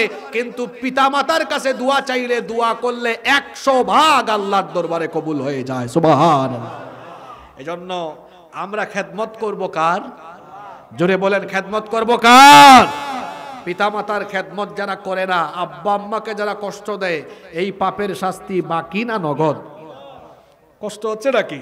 বাজি অক্কল মুখ দিয়ে হতা বাইন নইব, কষ্ট হচ্ছে নাকি আপনাদের? মোনাজাত দিয়ে দিব। কয়টা পাপের কথা বলেছি? 2টা। 1 জুলুম, 2 পিতামাতার অবাধ্য হওয়া, 3 নাম্বার হচ্ছে কোন মুসলমানকে বেইজ্জত করা, কোন মুসলমানকে অপমান করা, কোন মুসলমানের দোষ ত্রুটি তালাশ করে তারপরে তাকে বেইজ্জত বানায় দেওয়া। যদি আপনি কোন মুসলমানকে অপমানিত করেন, যদি আপনি মুসলমানকে বেইজ্জত করেন, মরার আগে আল্লাহ আপনাকে বেইজ্জত বানায়া ছাড়বেন। খুব খেয়াল করে শুনেন। আব্দুল্লাহ ইবনে আমর রাদিয়াল্লাহু আনহুমা হাদিসের বর্ণনাকারী সাহাবী, তিনি বলছেন সাইদা রাসূলুল্লাহ, সকলে পড়েন সাল্লাল্লাহু আলাইহি ওয়াসাল্লাম আল মিম্বার। আল্লাহর রাসূল মিম্বরে আরোহণ করলেন। ফানাদা বিসাউতির রাফি'। শুনেন, বক্তৃতার একটা আর্ট হলো, কখনো কখনো নরম সুরে সফট ভয়েসে কথা বলা, কখনো কখনো আবার গলার আওয়াজকে বড় করে বড়া গলায় কথা বলা, কখনো একটু রাগান্বিত হয়ে চক্ষুকে লাল করে বাতিলের সামনে কথা বলা। এই বক্তৃতার আর্টগুলো পাওয়া যায় যার জীবনী থেকে। তিনি হচ্ছেন মুহাম্মদ সাল্লাল্লাহু আলাইহি ওয়াসাল্লাম। কেন এই কথাগুলো বললাম? এই হাদিসে এসেছে আল্লাহর নবী কথাগুলো যখন বলেছেন ফানাদা বিসাউতির রফি', এই হাদিসের বর্ণিত কথাগুলো বলার সময় আল্লাহর নবীর গলার আওয়াজকে তিনি বড় করে দিয়েছেন। একটু আগে দেখছেন না আমি খুব বড় গলায় কথা বলছি, কখনো কখনো নরম করে বলি, কখনো গরম করে বলি। এগুলো রসুলের সুন্নত। স্বাভাবিকভাবে আল্লাহ রসুল মুচকি হেসে খুব সুন্দর শব্দ চয়নে মার্জিত ভাষায় কথা বলতেন, এটা তার স্বাভাবিক ধরন। আবার হাদিসে পাওয়া যায় কখনো কখনো তিনি এত রাগান্বিত হয়ে কথা বলতেন তার চেহারা লাল হয়ে যেত। আবার কখনো কখনো তিনি উঁচু গলায় কথা বলতেন, কখনো এক কথা একবার না 3 বার বলতেন। গুরুত্বপূর্ণ কথা রসুল কয়বার বলতেন? 3 বার বলতেন। আর মাঝে মাঝে রেগেও কথা বলতেন, কখনো কখনো শক্ত কথা বলতেন, তবে স্বাভাবিকভাবে বেশিরভাগ সময় খুব নরম করেই কথা বলতেন। এই যে এই হাদিস, আল্লাহ রসুল মিম্বরে উঠছেন, মিম্বরে উঠেই সেদিন কোনো নরম কথা নয়, গলার আওয়াজকে বড় করে কথা বললেন। আল্লাহ রসুল বললেন ইয়া মাশারা মান কদ আসলামা বিলিসানিহি ওয়া লাম ইফদিল ঈমানু ইলা কলবিহি, হে ওই সব লোকেরা যারা মুখ দিয়ে ঈমানের ঘোষণা দিয়েছো কিন্তু যাদের অন্তরে এখনো ঈমান বদ্ধমূল হয়নি, ভালো করে তোমরা শোনো। লা তুযুল মুসলিমিনা ওয়া লা তুগাইয়িরুহুম, কোন মুসলমানকে আঘাত করো না, কষ্ট দিও না, তাদেরকে শরমে ফেলে দিও না। ওয়ালা তাত্তাবিউ আওরাতিহিম, কারো গোপন বিষয় তালাশ করো না, কারো দোষ ত্রুটি অন্বেষণ করো না। যদি এটা করো তাহলে শোনো, ফা ইন্নাহু মান তাত্তাবা আওরাতা আখিহিল মুসলিম তাত্তাবা আল্লাহু আওরাতাহ, আল্লাহর নবী বলেছেন যে ব্যক্তি কোনো মুসলমানের দোষ ত্রুটি ওপেন করে দেয়, আল্লাহ তাআলাও ওই ব্যক্তির গোপন গোপন বিষয়গুলোকে মানুষের সামনে ফাঁস করে দিয়া আল্লাহ তারে বেইজ্জত বানায়া দেন। আপনারা ঘুমাই গেছেন নাকি? আমার দেশে ভাতের হোটেলের এক মালিক ছিল, ভুলে গেছেন তার কথা আপনারা? এই ভাতের হোটেলের মালিক বহু আলেমদেরকে অপমান করেছে। আমার দেশে এক ছোট্ট হুজুর আছে, ছোটখাটো হুজুর, রফিকুল ইসলাম, মাওলানা রফিকুল ইসলাম। উনি ওনার ফেসবুক স্ট্যাটাসে একবার লিখেছিল, হয়তো আপনারা অনেকে দেখছেন, কি করে তাকে রাতের বেলা ঢাকায় একটা রাস্তার মধ্যে নিয়ে গিয়ে উলঙ্গ মহিলা এনে, আপনারা এটা শুনছেন কিনা? হ্যাঁ, এটা উনার কথা, উনার কথাটাই আমি কোট করছি। উনি বলছেন আমাকে রাতের বেলা নিয়ে গিয়ে উলঙ্গ মহিলা এনে ফটোশুট করছে আর বলছে রিমান্ডে যা বলবো জি হুজুর করতে হবে, না বললে এই ছবিগুলো সব কি করে দিব।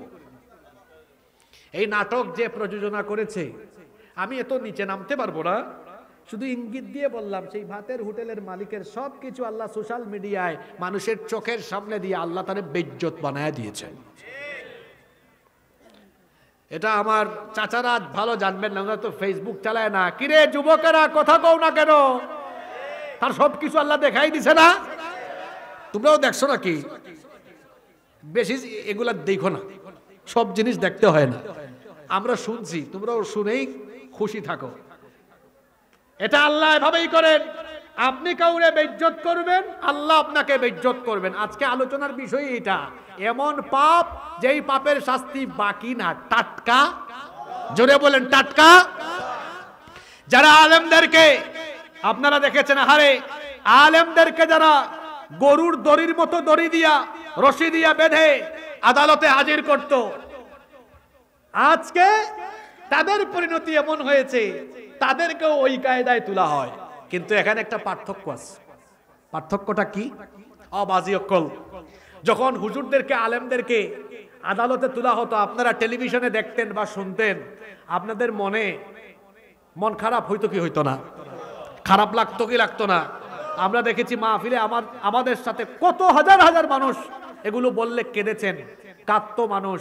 আদালত চত্বরে দেখলেই কাঁদতে থাকতো আর 2 হাত তুলে দোয়া করতো, আল্লাহ এই মানুষগুলোর উপর রহম করো। পার্থক্য হলো যাদেরকে জুলুম করে হাতে পায়ে দড়ি দিয়া তোলা হতো তাদের জন্য মানুষের হৃদয়ে কাঁদতো। আজকে আল্লাহ যখন ওদেরকে তুলেছেন সেখানে মানুষ দয়া দেখাবে তো দূরের কথা, দোয়া করবে তো দূরের কথা, সুযোগ পাইলেই শুধু ছেঁড়া জুতা আর পচা ডিম মারতে থাকে। শাস্তিটা কার? আপনি যেটা করবেন সেটা আল্লাহ ব্যাক করাবেন, এটা আল্লাহ ব্যাক করাবেন। এজন্য খবরদার, এই হাদিসে এসেছে যদি আপনি কাউকে অপমান করেন, বেইজ্জত করেন, আপনাকে বেইজ্জত করার দায়িত্ব স্বয়ং যিনি নিজে গ্রহণ করবেন, জোরে বলেন তিনি কে? আল্লাহ গ্রহণ করবেন, এটা আল্লাহ গ্রহণ করবেন। শহীদ আল্লামা সাঈদী যিনি 50টি বছর মানুষকে কোরআন শুনিয়েছেন, 50টা বছর তিনি কোরআন শুনিয়েছেন, সেই লোকটাকে 1-2 বছর না 13টা বছর অন্যায় ভাবে জেলখানায় রেখেছেন, চিকিৎসার নামে বিষ প্রয়োগে তাকে হত্যা করেছেন, তাকে অপমান করেছেন। কিন্তু মানুষ, এদেশের মানুষ, আপনি চেয়েছিলেন তাকে অপমান করতে, হিতে বিপরীত হয়েছে, এদেশের মানুষ তাকে আরো বেশি ভালোবাসা দিয়েছে। ওনার জানাজায় আমি নিজে গিয়েছি, লক্ষ লক্ষ মানুষ এসেছে, গুলি করে ঠেকানো হয়েছে, পথে পথে বাধা দেওয়া হয়েছে, তারপরেও মানুষের বাদ বাগা জোয়ার আটকানো যায় নাই। আপনি তাদেরকে অপমান করতে চেয়েছেন, কিন্তু মানুষ তাদেরকে দোয়া আর ভালোবাসা দিয়েছে।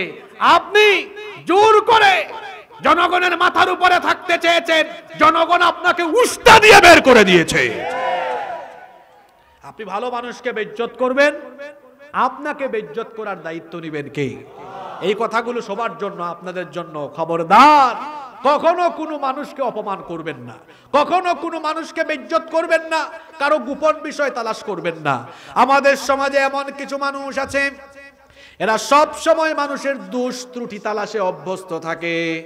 এই জন্য আমি একটা কথা সব সময় বলি, বিশেষ করে আমাদের দেশে শহরাঞ্চলের চেয়ে গ্রামগুলোতে দোষ ত্রুটি তালাশে মানুষ অভ্যস্ত বেশি হয়। শহরের মানুষ কাজে কামে ব্যস্ত থাকে, অন্যকে নিয়ে এত ভাবার সময় তার নাই, কিন্তু গ্রামে গঞ্জে এগুলো একটু বেশি। আমি নিজেও গ্রামের ছেলে, গ্রামে বড় হয়েছি। ভিলেজ পলিটিক্স নামে একটা আলাদা বাক্য আছে।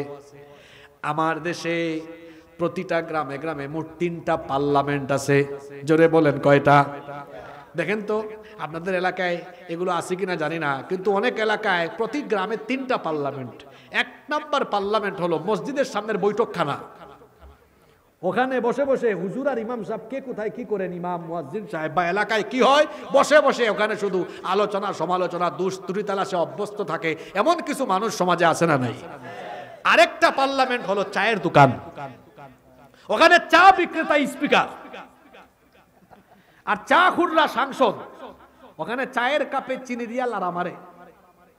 চা গরম হলো, চা খুররা চা পান করতে করতে গোটা এলাকায় কি হয় সেখানে তারা আলোচনা সমালোচনার ঝড় উঠায়। আপনাদের এলাকায় মনে হয় এগুলো নাই? আরেকটা পার্লামেন্ট আছে, ওইটা আবার উচ্চকক্ষ সংরক্ষিত নারীদের। আজকে কি মা বোনরা তাদের প্যান্ডেল আছে নাকি? আছে না? এটা মা বোনদের পার্লামেন্ট। এটা কোথায়?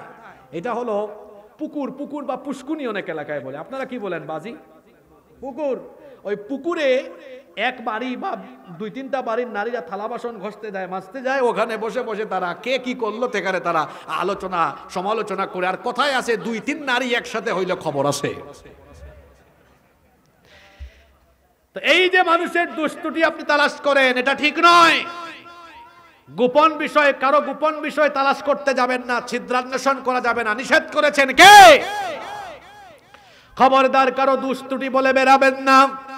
আমার দেশে অনেক মানুষ এমন পাওয়া যায় দুষ্টুটি করে তার ভাইয়ের দুষ্টুটি বলে বেড়ায়। খবরদার, কোনো মানুষ যদি ভুল ত্রুটি করে তো তাকে আপনি ব্যক্তিগতভাবে দেখতে চাই, যেটা করা দরকার এটা করে না। হেরা দাবি জানায়, মেজাজ খারাপ হয়ে এগুলো দেখলে আপনি দাবি কেন জানাবেন?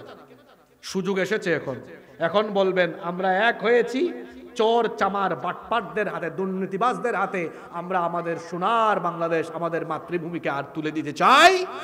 আপনারা এদেশের রাষ্ট্র ক্ষমতায় আলেমদেরকে দেখতে চান কি চান না? কারা কারা দেখতে চান? দুহাত তুলে আল্লাহকে দেখান।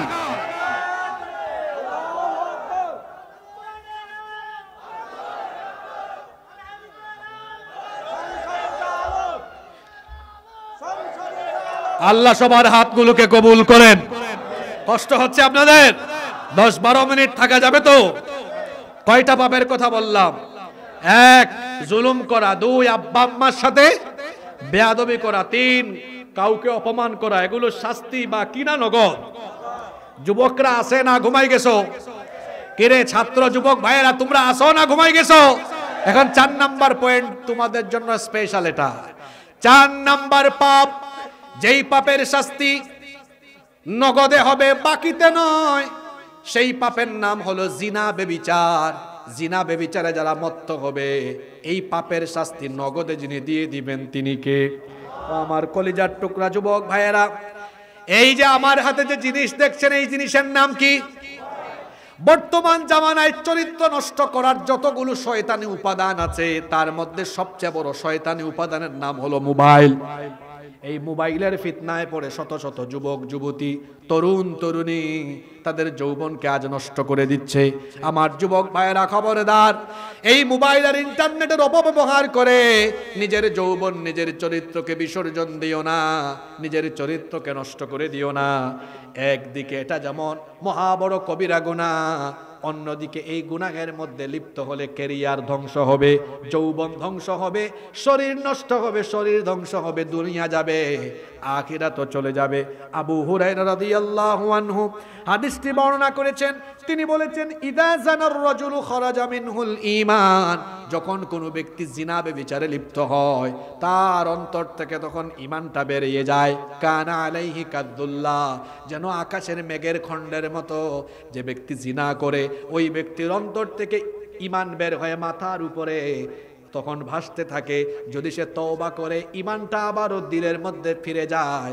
যদি সে তওবা না করে, দিল থেকে ঈমানটা তখন বের হয়ে যায়। আর যদি কারো অন্তর থেকে জিনার কারণে ঈমান বেরিয়ে যায়, তখন সে বেঈমান হয়ে যায়। যখন সে বেঈমান হয়ে যায়, বেঈমানের সাথে ফেরেশতা থাকে না, শয়তান থাকে। আরো জোরে বলেন, কে থাকে? এজন্য যুবক ভাইদেরকে অনুরোধ করছি, রাত জেগে জেগে মোবাইল আর ইন্টারনেটে আসক্ত হয়ে তোমার জীবনকে ধ্বংস করে দিও না। এখনকার ছেলে পেলেগুলার দিকে তাকান, চেহারা সুরতের কি অবস্থা দেখেন, নষ্ট করে ফেলেছে। কারণ হলো এরা রাত 3টা-4টা পর্যন্ত মোবাইলে তাহাজ্জুদ পড়ে। আমার কথার অর্থ মনে হয় বুঝেন নাই আপনারা, এই জন্য অনেকে হাসছে। বলতেছি তো চাচা, একটু দাঁড়ান না। এই যে দেখেন, কয়েকজনের দিকে তাকান, দেখেন এখানে আমার এই বাবাদের দিকে তাকান, চেহারা কত নাদুস নুদুস এখনো। কেন জানেন? উনারা যখন আমাদের মতো বয়সে 20-25 বছর বয়সে ছিলেন, উনাদের যৌবনের জামানায় মোবাইল ছিল না, ইন্টারনেট ছিল না, টেলিভিশন ছিল না। কি বাবাজানটা ছিল? এই জন্য আমাদের মতো রাত 2টা-3টা-4টা পর্যন্ত জেগে থাকার শয়তানি উপাদান উনাদের যৌবনের জামানায় ছিল না। এজন্য উনারা যৌবনকালে 7টা, 8টার, 9টার ভিতরে ঘুমাই গেছেন। ঘুম ঠিক, চেহারা সুরত ঠিক, স্বাস্থ্য ঠিক আছে। আর এখন 18 বছর বয়স, রাত 3টা-4টা পর্যন্ত মোবাইলে পাবজি খেলে, অনলাইন জুয়া খেলে, তারপরে পর্নোগ্রাফি দেখে, ইউটিউবে গিয়ে আজে বাজে ভিডিও দেখে, কেউ বা আবার মেসেঞ্জারে অমুক এলাকার তমুক এলাকার জরিনা সকিনা খুঁজে। আছে না নাই? এগুলো করতে করতে রাত 3টা বাজায়, 4টা বাজায়। ফলশ্রুতিতে কি হয়েছে দেখেন না, একটা চেহারা দেখলে মায়া লাগে। গালের 2 পাশের মাংস একদম হাড্ডির চিপার ভিতরে ঢুকে গেছে। এমনি তার চেহারা দেখলে মনে হয় না জানি কত কিছু যে টানে। চেহারার অবস্থা দেখছেন? গালের মধ্যে বিচি উঠে গেছে। চুলের কাটিং দেখেন না। 18 বছরের ছেলে চুল অর্ধেক পেকে গেছে। পাকবে না কেন? অত জেনার সাগরে রাতের বেলা হাবুডুবু খায়। ওর রাতের ঘুম ঠিক নাই, ওর মাইগ্রেনের সমস্যা, ওর শারীরিক সমস্যা। অত জেনা বেবিচারের সাগরে ডুব দেয়, ডুব দিয়ে তার যৌবন নষ্ট করছে বলে বিয়ের আগেই তার বেটারে ফিউজ হয়ে গিয়েছে। এই রকম আজকে হাজার হাজার যুবকরা মোবাইল আর ইন্টারনেটের ফিতনায় তাদের জীবন যৌবনকে নষ্ট করে দিচ্ছে। ঠিক না বেঠিক? খবরদার আমার যুবক ভাইয়েরা, তথ্য প্রযুক্তি, ইন্টারনেট আর মোবাইলের অপব্যবহার করে অনলাইন জুয়ায় আসক্ত হয়ে পাবজি খেলে। এখন কিন্তু অনলাইন জুয়ার পরিমাণ কম না বেশি? খবরদার, জুয়াকে যিনি হারাম করে দিয়েছেন তিনি কে? এই সকল হারাম থেকে এবং জেনা ব্যভিচার তথ্য প্রযুক্তির অপব্যবহার থেকে নিজেকে বাঁচাতে হবে। যদি এই জিনার সাগরে ডুব দিয়ে দাও, নিজের সুন্দর স্বর্ণালী যৌবনটা নষ্ট হয়ে যাবে। যৌবনকালে নারীর ফিতনায়, ইন্টারনেটের ফিতনায় পড়ো না, যৌবন ধ্বংস হবে, জীবন নষ্ট হবে, ক্যারিয়ারটাও নষ্ট হয়ে যাবে। যৌবনকালটা জিনা বেবিচারে ডুব দেওয়ার সময় নয়, বরং যৌবনকাল হলো ইবাদতে ডুবে থাকার সময়। সুবহানাল্লাহ। যত মানুষ আল্লাহর ওলি হয়েছেন, যত মানুষ আল্লাহর নৈকট্যশীল হয়েছেন, প্রত্যেকেই যৌবন বয়সটাকে আল্লাহর পথে বিলীন করে দিয়েছেন। যৌবনের বয়সটাকে আল্লাহর ইবাদতে বিলীন করে দেয় যারা, আল্লাহর নৈকট্যশীল প্রিয় বান্দা হওয়ার পাশাপাশি কিয়ামতের দিন আল্লাহর আরশে আজিমের ছায়ার নিচে জায়গা পেয়ে যাবে তারা। অনেক যুবকেরা আছে যৌবনকালে তারা হেলায় খেলায় অহেতুক জায়গায় গিয়ে সময় নষ্ট করছে। ও আমার যুবক ভাইয়েরা, কিছু কথা বলে যাই, দয়া করে মনোকষ্ট নিবেন না। আপনাদেরকে অনেক নেতা খেতা টার্গেট করে তার ক্ষমতায় যাওয়ার জন্য, তার স্বার্থ সিদ্ধি করার জন্য আপনার পকেটে 1500 টাকা কিংবা আপনাকে লোভনীয় প্রস্তাব দ্বারা সে আপনাকে আপনার কাছে নিয়ে যায়, আপনাকে ইউজ করে তার সামনে পিছনে মোটরসাইকেল শুডাউন করায়া সেইভাবে করে আপনার যৌবনকে ইউজ করে সে তার স্বার্থ সিদ্ধি করে, তার স্বার্থ হাসিল হয়ে গেলে আপনাকে চিনে না। ও আমার ভাইয়েরা, আপনার শ্রম, আপনার ঘাম, আপনার যৌবন কি আপনার নেতার দেওয়া না আল্লাহর দেওয়া? জোরে বলেন, কার দেওয়া? এই যে আমি কথা বলছি, আমার শরীর থেকে ঘাম বের হচ্ছে, আমাকে তো কেউ আব্বা ডাকলেও তার সামনে পিছনে চামচার মতো ব্যবহার করাতে পারবে না। তার কারণ হলো আমার শরীরের প্রতি ফোঁটা ঘাম মহামূল্যবান।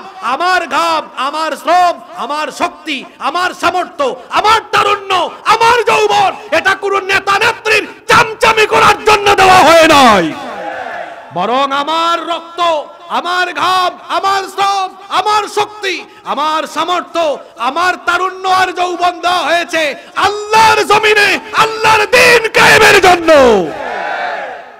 এজন্য শরীরের ঘাম, শ্রম, শক্তি, সামর্থ্য, এই যৌবন জীবন যদি কোথাও দিতে হয়, কুরআন ওয়ালাদের সাথে, আলেম উলামাদের সাথে, যারা আল্লাহর জমিনে আল্লাহর দ্বীন, রাসূলের সুন্নাত কায়েম করতে চায়, তাদের সাথে আমরা আছি না নাই? কোথায় যাও? ও যুবক ভাইয়েরা, কোথায় যাও? কোন দিকে দৌড়াও? ফিরে আসো আল্লাহর কালামের দিকে। যেখানে সেখানে যত্রতত্র নিজের জীবন যৌবন উৎসর্গ করো না। মনে রেখো, সৎ সঙ্গে স্বর্গবাস, অসৎ সঙ্গে। এক লোক আতরের দোকানে ঢুকেছে, কিন্তু আতর কিনে নাই। আতরের দোকানে 10-15 মিনিট ছিল, বের হওয়ার পরে গায়ে আতরের গন্ধ হবে কি হবে না? আরেক লোক বিড়ি সিগারেট খায় না, কিন্তু ভুল করে বিড়ি ঘুরের সাথে হাত মিলাইছে। হাতে কিসের গন্ধ? এই উদাহরণ কেন দিলাম? আতরের সাথে থাকলে যেমন আতরের ঘ্রাণ হয়, বিড়ি ঘুরের সাথে থাকলে বিড়ি ঘুরের ঘ্রাণ হয়। ও যুবক ভাইয়েরা, হয় আলেম হও, নইলে আলেমের ছাত্র হও, নইলে আলেমের সাথী হও, বন্ধু হও, তাহলে তাদের আখলাকের প্রভাব, আসর নিজের উপরে পড়বে। দয়া করে মদখোর, জুয়াখোর, চোর, ডাকাত, চাঁদাবাজ, সন্ত্রাস, ইসলাম বিরোধী বেনামাজি কারো সঙ্গী সাথী হয়ো না। কথা বোঝা যায় নাকি যায় না? এজন্য আলেমরা আছে যেদিকে, আমরা আছি। কোরআন হাদিস যেদিকে, আমরা আছি। কোরআন হাদিস নাই যেদিকে, আমরা আছি। কয় আমরা আছি সেদিকে, আমরা নাই। আল্লাহ আমাদেরকে আলেমদের সাথী বানায় দাও। কষ্ট হয়ে যাচ্ছে মনে হয় আপনাদের? আর একটা পয়েন্ট বলছি, নাম্বার 5, 5 নাম্বার যে পাপের শাস্তি বাকিতে নয়, টাটকা, সেটা হলো হারাম পন্থায়, অবৈধ পন্থায় হারাম উপার্জন বা হারাম খাওয়া। যারা হারাম খায়, হারামখোর, এদেরকে পরকালে শাস্তি দেওয়ার আগে দুনিয়াতে টাটকা নগদ শাস্তি যিনি বুঝায় দিবেন, জুড়ে বলেন তিনি কি? এই জন্য খবরদার, অবৈধ পন্থায়, অবৈধ উপায়ে, হারাম পন্থায় কখনো হারাম রিজিক গ্রহণ করা যাবে না, হারাম খাওয়া যাবে না। কারণ যারা হারামখোর, যারা হারাম খায়, এদেরকে আল্লাহ দুনিয়াতে নগদে শাস্তি দিয়ে দেন। আর হারামখোর যারা, এদেরকে মনে রাখা দরকার, হারাম খুনের কোনো ইবাদত আল্লাহর দরবারে কবুল। হাদিস শরীফে এসেছে, বুখারীর হাদিস, আল্লাহর নবী বলেছেন, ইন্নাল্লাহা তাইয়্যিব, নিশ্চয়ই আল্লাহ পবিত্র, লা ইয়াকবালু ইল্লা তাইয়্যিবা, পবিত্র ছাড়া তিনি কোনো জিনিস গ্রহণ করেন না। যারা হারামখোর তারা পবিত্র জিনিস খায় না, অপবিত্র জিনিস খায়। আরো জোরে বলেন, পবিত্র না অপবিত্র? হারামখোররা পাক না না পাক? আরো জোরে বলেন, পাক না না পাক? সুদ কি পাক না না পাক? সুদ কি হালাল না হারাম? ঘুষ কি হালাল না হারাম? দুর্নীতি কি হালাল না হারাম? চুরি করা হালাল না হারাম? ডাকাতি করা, দুর্নীতি করা হালাল না হারাম? খবরদার, অবৈধ পন্থায় অবৈধভাবে সুদ, ঘুষ, অন্যায়, অবিচার, চুরি, ডাকাতি, অবৈধ পন্থায়, হারাম পন্থায় উপার্জন করে যারা হারাম রিজিক খায়, এক নাম্বার যে ফল তারা ভোগ করবে, এদের কোনো ইবাদত এবং দোয়া আল্লাহর দরবারে কবুল হবে? আল্লাহর দরবারে যেভাবে তাদের ইবাদত বন্দেগী এবং দোয়া মুনাজাত কবুল হবে না, তার পাশাপাশি দুনিয়ায় এরা সুখ শান্তি পাবে না। হারামখোরদেরকে আল্লাহ নগদে শাস্তি দিবেন। অনেক রকমের শাস্তি হতে পারে। হারামখোররা তাদের জীবনকে উপভোগ করতে পারবে না। এদের জীবনে বালা মুসিবত, দুঃখ, দুর্দশা দিয়ে জীবনটাকে অশান্তিতে যিনি ভরপুর করে দিবেন তিনি কে? আমার কথাগুলো সমাজে মিলায় দেখবেন, অনেক হারামখোরের টাকা আছে হয়তো, কিন্তু জীবনে শান্তি নাই। টাকা দিয়ে শান্তি পাওয়া যায় না। শান্তি যিনি দেন, জুড়ে বলেন তিনি কে? দেখবেন অনেক মানুষ অল্প টাকা উপার্জন করে রাতের বেলা ঘুমাতে পারে, আবার অনেককে দেখবেন অনেক টাকা আছে কিন্তু রাতের বেলা ঘুমাইতে পারে না। কই হুজুর, টেনশনে ঘুম আসে না। তোর ঘুম আসবে কেমনে? কারণ তুই তো মানুষের উপর জুলুম করে হারাম খাস। তো হারামখোরের ঘুম যিনি কেড়ে নিবেন তিনি কে? হারামখোরের এত টাকা, দুপুর বেলা খাবারে বসেছে, সামনে হলো 20-30 আইটেম। কই হুজুর, খাইতে তো পারি না, মুখের মধ্যে রুচি নাই। এই হারামখোর তোর রুচি থাকবে কেমনে রে? তুই তো কত মানুষের মুখের খারাপ খাবার কেড়ে নিয়েছিস, এই জন্য তোর মুখে তোর মতো হারামখোরের জিহ্বার স্বাদ আল্লাহ কেড়ে নিয়েছেন। এই খাবারগুলো রিকশাওয়ালারে দিয়ে দেখেন, একদম সফা করে ফেলবে। তার মুখে এত রুচি থাকবেও না, সব খায় ফেলবে। আরে হারামখোর খাইতে পারে না, আছে না নাই? আর হারামখোরদের আমি একটা উদাহরণ দেই। সাদা কাপড়ে দাগ লাগলে দেখা যায় কি যায় না? ঠিক তেমনি মানুষ যখন গুনাহ করে, গুনার একটা চিহ্ন তার চেহারায় ফুটে ওঠে। যারা হারামে লিপ্ত, চেহারা দেখলেই বোঝা যায়। দেখবেন অনেক মানুষ আছে অল্প পয়সা উপার্জন করে, আমার ইমাম সাহেব ভাইয়ের দিকে তাকায় দেখেন, অল্প স্বল্প পায়, কিন্তু দেখা যায়, বা আরো অনেকে আছে হালাল পথে চলতেছে, লোকটার চেহারা কালো, কিন্তু কালোর মধ্যে আলো আছে, চেহারায় মায়া মায়া লাগে। এসি বাড়িতে থাকে, এসি গাড়িতে চড়ে, অনেক টাকা পয়সা ক্ষমতা আছে। হারামখোর যখন মানুষের সামনে আসে, চেহারাটা দেখতে চোর আর ডাকাতের মতো লাগে। এরকম আছে না নাই? হারামে লিপ্ত থাকা ব্যক্তিদের চেহারার মধ্যেই হারামের চিহ্ন ঠিক ওইভাবে ফুটে ওঠে। যেমনি করে সাদা কাপড়ে দাগ লাগলে দাগ ফুটে ওঠে, তেমনি যারা হারাম পথে লিপ্ত থাকে এদের চেহারা সুরতেই হারামের অনেক চিহ্ন ফুটে ওঠে। হারাম খাওয়া যাবে না। হারামে যারা লিপ্ত, হারামে তারা কোনো আরাম পাবে না, মুসিবতে পড়বে। একটা ঘটনা আমার মনে পড়লো, বলবো। এই 2 মাস আগে আমি সৌদি আরব গেলাম, তো এক ভাই গল্প করতেছে আমার সাথে। এই প্রসঙ্গে কথা হচ্ছে, উনি আমারে বলতেছে, হুজুর, হারামে যে আরাম নাই এটা বাস্তব, আমার জীবনে এমন একটা ঘটনা ঘটেছে। বললাম কি হয়েছে ভাই? কয়, আমি একবার আমার কফিল কাছ থেকে 3000 রিয়াল মেরে দিয়েছি। 3000 টাকা না, 3000 মানে প্রায় 1 লক্ষ টাকার মতো। এই টাকাটা মেরে দিয়ে আমি বাসায় আসছি, সাথে সাথে ফোন আসছে, আমার আব্বা হাসপাতালে গিয়েছেন, আর এমন কঠিন অবস্থা, এখনই অপারেশন লাগবে, বিভিন্ন রকম টেস্ট, অপারেশন আর সকল খরচ সহ এই মুহূর্তেই 3 লাখ টাকা পাঠাইতে হবে। আমি তো মাথায় হাত দেয়া বললাম, হায় হায় হায়, মারলাম 1 লাখ, গজব পড়ছে কয় লাখ? কয় গুণ বেশি? 2 গুণ। কয় গুণ? দেখছেন হারামে কোনো আরাম।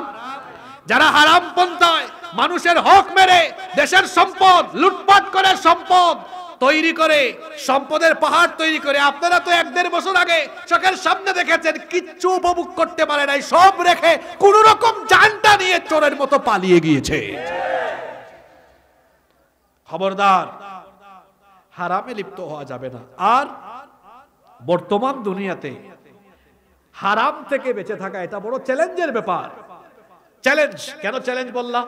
মনে করেন আপনি একটা স্কুলে চাকরি করেন, তো এটা তো ভালো, মাদ্রাসায় চাকরি করেন, এটাও ভালো, জায়েজ, কিন্তু আপনি দেখা যাচ্ছে ওখানেও ফাঁকিবাজি করেন, ক্লাসের টাইমে ক্লাসে যান না, 9টায় যাওয়ার কথা যান 12টায়, ফাঁকিবাজি করে না অনেকে? তো ফাঁকিবাজি করে মাস শেষে যেটা ঢুকাইলেন ওইটা ফাঁকিবাজির কারণে কি হয়ে গেল? ব্যবসা করছেন, আল্লাহ তো ব্যবসাকে হালাল করেছেন। এক লোক টাইলসের দোকানে ব্যবসা করছে, তো আপনারা জানেন টাইলসের মধ্যে এ ক্যাটাগরির টাইলসও আছে, বি ক্যাটাগরির টাইলসও আছে। বি ক্যাটাগরির টাইলস বিক্রি করার সময় বলতে যে ভাই আপনারা কিন্তু এ ক্যাটাগরির টাইলস দিয়েছি, দিল বি, বলল এ, তো ব্যবসা ছিল হালাল, মিথ্যা বলে তার উপার্জনকে বানিয়ে ফেললো হারাম। এজন্য বলেছি বর্তমান পৃথিবীতে হারাম থেকে বেঁচে থাকা এটা ভয়াবহ চ্যালেঞ্জের ব্যাপার। আমি অনুরোধ করছি আপনাদেরকে, এটা সবচেয়ে গুরুত্বপূর্ণ, কারণ আমাদের ইবাদত বন্দেগী, আমাদের দোয়া মোনাজাত কবুল হওয়ার পূর্ব শর্তই হলো কি খাওয়া? জোরে বলেন কি খাওয়া? হালাল খাওয়া। এজন্য আসুন হারাম ছেড়ে দেই, সুদ ঘুষ চুরি ডাকাতি দুর্নীতি অন্যায় অবিচার থেকে নিজেকে সেফ রাখতে হবে। কারণ আমার ইবাদত কবুল হতে হলে আগে আমার শরীরের রক্ত মাংসকে হালাল রাখতে হবে, এটা যেন হারাম হয়ে না যায়। আজকে এখানে 5টা পাপের কথা বলেছি, এই 5টা পাপ আমাদের চোখের সামনে সমাজের মধ্যে এখনো আসে না নাই? সবগুলো পাপের কথা আমি যেগুলো বলেছি সবগুলো পাপ সমাজে চোখের সামনে পরিদৃশ্যমান, এবং এই পাপে মানুষ অহরহ এই পাপাচারে নিমজ্জিত হচ্ছে। 1 জুলুম, 2 পিতামাতার অবাধ্য হওয়া, 3 কোন মুসলমানকে অপমান করা, 4 নাম্বার কি বলেছি? জেনা ব্যভিচারে লিপ্ত হওয়া, 5 হারাম খাওয়া। এই 5টা পাপের শাস্তি বাকি না নগদ? জোরে বলতে হবে বাকি না নগদ? দুনিয়া এবং আখিরাতে উভয় জায়গাতে শাস্তি আছে। সুতরাং যে 5টি পাপ সমাজে একদম অহরহ ঘটছে, এই 5টা পাপ থেকে আমরা নিজেকে সর্বাত্মকভাবে বাঁচিয়ে চলবো। কোরআন সুন্নাহর সাথে আলেম ওলামাদের সুহবতে আমরা থাকবো। রাজি আছেন তো সবাই?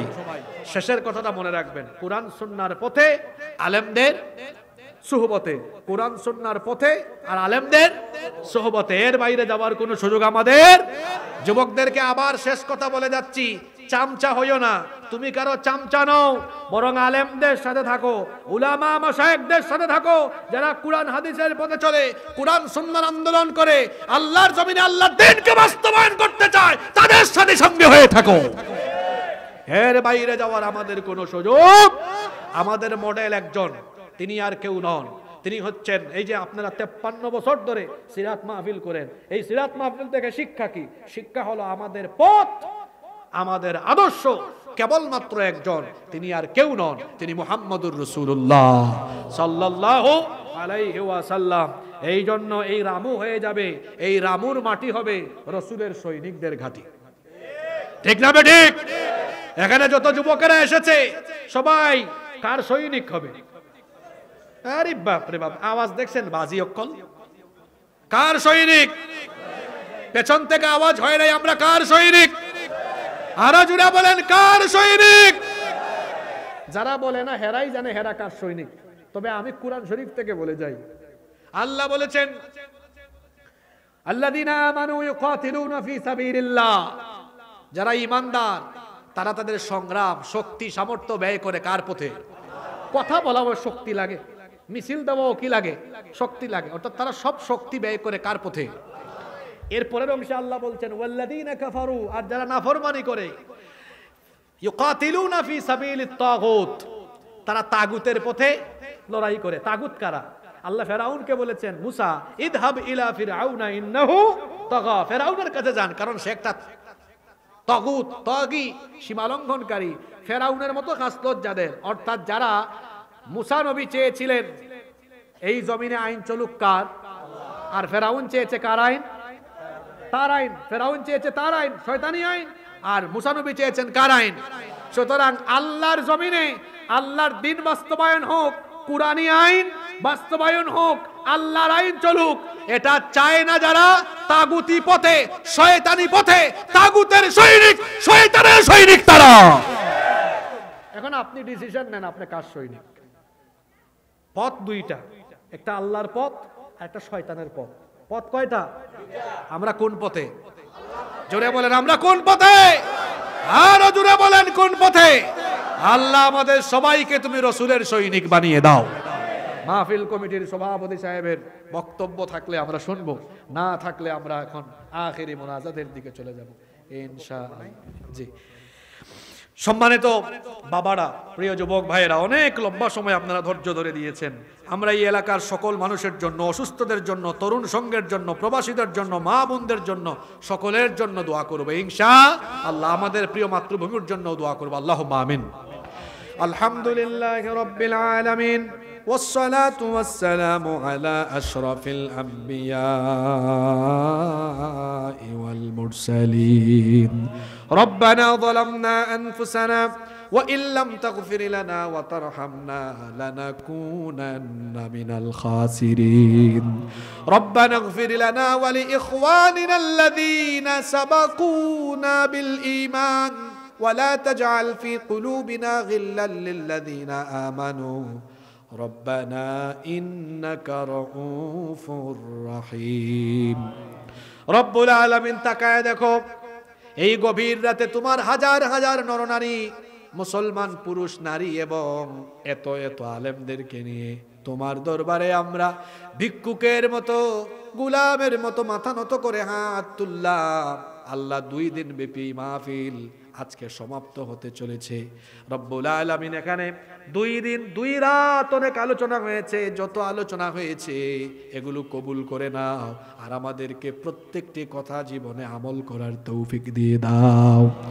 রব্বুল আলামিন উলামা মাশায়েখ নিয়ে হুফাজে কোরআনদেরকে সাথে নিয়ে তোমার অসংখ্য বান্দা বান্দিরা হাত তুলেছেন আল্লাহ আমরা জীবনে অসংখ্য গুনাহ করেছি পাপের কোনো শেষ আমাদের নাই চক্ষু বন্ধ করলে আমরা শুধু গুনাহই দেখি গুনার কথাই শুধু মনে পড়ে ও আল্লাহ এই গুনার দিকে তুমি যদি তাকাও আমাদেরকে তোমার ক্ষমা করতেও মন চাইবে না ক্ষমা করতেও ইচ্ছে হবে না মাবুদ গো আমাদের গুনার দিকে না তাকিয়ে তোমার রহমতের দিকে লক্ষ্য করে তোমার গাফফার নামের খাতিরে আমাদের জীবনের ছোট বড় জানা অজানা যত গুনাহ আছে দয়া করে সব গুনাহ তুমি মাফ করে দাও রব্বুল আলামিন আমাদের স্ত্রী সন্তান পরিবারের সবাইকে তুমি মাফ করে দাও আমাদের স্ত্রী সন্তানদেরকে আমাদের জন্য চক্ষু শীতলকারী বানিয়ে দাও রব্বুল আলামিন আমাদের কলিজার টুকরা আব্বা আম্মাকে তুমি মাফ করে দাও আমাদের যাদের আব্বা আম্মা আমাদেরকে এতিম করে দিয়ে অন্ধকার কবরের বাসিন্দা হয়েছেন মাবুদ গো দয়া করে আমাদের কবরবাসী আব্বা আম্মার কবরটাকে তুমি জান্নাতের বাগান বানিয়ে দাও আমাদের যাদের আব্বা আম্মা বেঁচে আছেন নেক হায়াত বাড়িয়ে দাও যতদিন তারা বেঁচে থাকবেন আমাদেরকে আমাদের বাবা মায়ের খেদমতের তৌফিক দিয়ে দাও আল্লাহুম্মা গফিরলি ওয়া লিওয়ালিদাইয়া ওয়া কুর রাব্বিরহামহুমা কামা রাব্বায়ানি সগীরা রাব্বিরহামহুমা কামা রাব্বায়ানি সগীরা রব্বুল আলামিন ও আমাদের মালিক ও আমাদের রব আমাদের যত আত্মীয় স্বজন কবরে চলে গিয়েছেন তাদেরকে মাফ করে দাও এই দুসুরি এলাকায় কবরস্থানে যত মুর্দেগান শায়িত আল্লাহ সবার কবরের আযাব তুমি মাফ করে দাও রব্বুল আলামিন ওগো আমাদের মালিক ওগো আমাদের রব বিশেষ করে এই সংস্থার সেক্রেটারি তাসনিমুল হাসান বুলবুল কিছুদিন আগে দুনিয়া থেকে চলে গিয়েছেন আল্লাহ তোমার বান্দা এই মাহফিলের সাথে তার সম্পৃক্ততা ছিল সিরাত মাহফিলের সাথে তার সম্পৃক্ততা ছিল মাবুদ গো তুমি তোমার বান্দাকে মাফ করে দাও আর তাকে তুমি জান্নাতুল ফেরদাউসের মেহমান বানিয়ে দাও আল্লাহ গত 53 বছর ধরে এই এলাকায় কুরআনের এই মাহফিলটি চলে যারা এই মাহফিলের সাথে থাকতে থাকতে মাহফিলের খেদমত করতে করতে দুনিয়া থেকে চলে গিয়েছেন আল্লাহ সবার কবরকে তুমি জান্নাতের বাগান বানিয়ে দাও রব্বুল আলামিন আমাদের মধ্যে যারা অসুস্থ আছেন তাদেরকে শিফা দান করে দাও এই এলাকার প্রতি ইঞ্চি জমিনের উপরে তুমি তোমার রহমত নাজিল করো আল্লাহ এই তরুণ সংস্থাকে তুমি কবুল মঞ্জুর করে নাও রব্বুল আলামিন এই সংস্থার সকল দায়িত্বশীল এবং সদস্যদেরকে মাফ করে দাও আমার বাবারা আমার ভাইয়েরা কত কষ্ট করে আজকের এই মাহফিলটা বাস্তবায়ন করেছেন আল্লাহ তাদের সকলের কষ্ট মেহনত পরিশ্রমকে তুমি কবুল করে নাও সকলের দান সদকাকে তুমি কবুল করে নাও আল্লাহ যুবকদেরকে তুমি দ্বীনের জন্য কবুল করে নাও অনেক প্রবাসীরা মাহফিলে সহযোগিতা করেছে আল্লাহ তাদের সহযোগিতা কবুল করে নাও তাদের প্রবাস জীবনকে সুন্দর সুখময় এবং নিরাপদ করে দাও রব্বুল আলামিন হাজার হাজার মা বোনেরা মাহফিলে এসেছে, আল্লাহ আমার মা বোনদেরকে মাফ করে দাও, তাদেরকে আবেদা সালেহা কানেতা বানিয়ে দাও। আল্লাহ অনেক আলেম ওলামা মাহফিলে এসেছেন, আল্লাহ আলেমদের ইজ্জত সম্মান বাড়িয়ে দাও, আল্লাহ আলেমদেরকে নেক হায়াত দারাজ করে দাও, আমাদের সকল আলেমদেরকে আল্লাহ তুমি ঐক্যবদ্ধ করে দাও। আমার বাপের বয়সী অনেক দাড়ি পাকা চুল পাকা মুরব্বী বাবারা গভীর রাত পর্যন্ত আলোচনা শুনেছেন, আল্লাহ আমার বাবাদের জীবনের গুনাহগুলো তুমি মাফ করে দাও, আল্লাহ তাদেরকে ঈমানি জিন্দেগি নসিব করে দাও। যত মায়েরা বোনেরা এসেছেন আল্লাহ সবাইকে মাফ করে দাও। যত ছাত্ররা মাহফিলে এসেছে আল্লাহ তাদের মেধাকে প্রখর থেকে প্রখরতর করে দাও। আল্লাহ সকল যুবকদেরকে তুমি দ্বীনের জন্য কবুল করে নাও। আল্লাহ আমার দেশটাকে তুমি কোরআনের জন্য কবুল করে নাও। আল্লাহ এই দেশে তুমি কোরআনকে বিজয়ী বানায় দাও, কোরআনের শাসন তুমি প্রতিষ্ঠা করে দেওয়ার ব্যবস্থা করে দাও। রব্বুল আলামিন আমাদের সবাইকে তুমি তোমার দ্বীনের জন্য ঐক্যবদ্ধ হয়ে কাজ করার তৌফিক দিয়ে দাও। আল্লাহ আমাদের সকলকে তুমি তোমার ঘরের মেহমান আর তোমার হাবিবের রওজা মুবারকে গিয়ে সালাম দেওয়ার মতো তৌফিক আর নসিব করে দিও। আমরা যারা গিয়ে এসেছি বারবার যাওয়ার সুযোগ করে দিও। রব্বুল আলামিন রাস্তাঘাটে তুমি সকল বিপদ আপদ থেকে আমাদেরকে নিরাপত্তা দান করে দিও। তুমি আমাদের রাস্তাঘাটে হেফাজতের মালিক হয়ে যাও। রব্বানা তাকাব্বাল মিন্না ইন্নাকা আনতাস সামিউল আলিম ওয়া তুব আলাইনা ইন্নাকা আনতাত তাওয়াবুর রহিম বিফদলি সুবহান রাব্বিকা রাব্বিল ইজ্জাতি عما يصفون وسلام على المرسلين والحمد لله رب العالمين وجاء الآخر كلامنا عند الموت لا إله إلا الله محمد رسول الله.